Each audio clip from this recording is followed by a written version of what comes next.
So let's find something that is a front. Let's say I'm going to look at the preview here. Now this preview shows you the postcard, and what we're looking for is the personalization parts. As you can see, there's a first name and a last name. These are the parts that will be personalized, and when you talk to the printer who's going to execute this job for you, you certainly need to point out the locations of this placeholder so they can understand that this is where they're personalizing the mail piece with the first and last name of the customer. This particular postcard, the front side of it also has this link that's printed on the postcard, and that is a link of your personalized campaign. So in this instance, the domain that we're using for this campaign is myfreedownpayment.com, and there's a / and there's a campaign.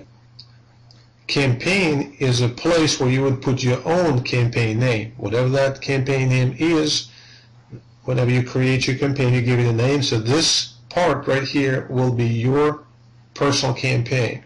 And then of course, first name and last name separated by the dot in the middle or by the underscore. Either way will work with our system. But just make sure that you replace or you use this part right here after the domain as your own campaign. Now, if you're using our domain, such as readmymessage.com, you can also use that domain.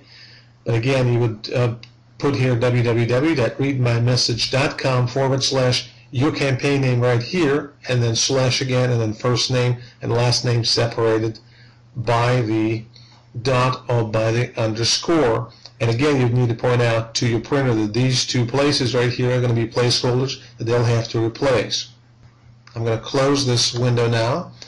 And now we can find the back side of a postcard, and the discussion is going to be very similar. Here we're looking at the back side of the postcard. Again, there are a couple of places where the postcard is personalized. You need to point them out to your printer so they could substitute this first name here. We got another first name right here. And we have, again, a first and last name personalization of the link right here. And again, right here, campaign, as you could see, this has to be your campaign.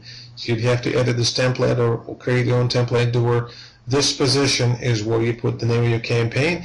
And of course, you could see that we have our office number. So obviously, when you edit your campaign, if you're using our templates, don't use them as is, replace them as your own office number. And lastly, we got this from address. This is our company address. You want to put your own address here.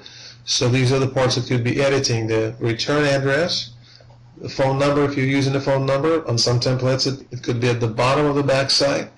And then you're also looking for any personalizations here that you need to highlight to your printer right here.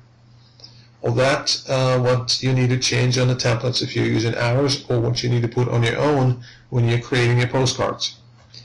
Well, in order to download the template, you simply click on this little icon in a download column against the piece that you're trying to download.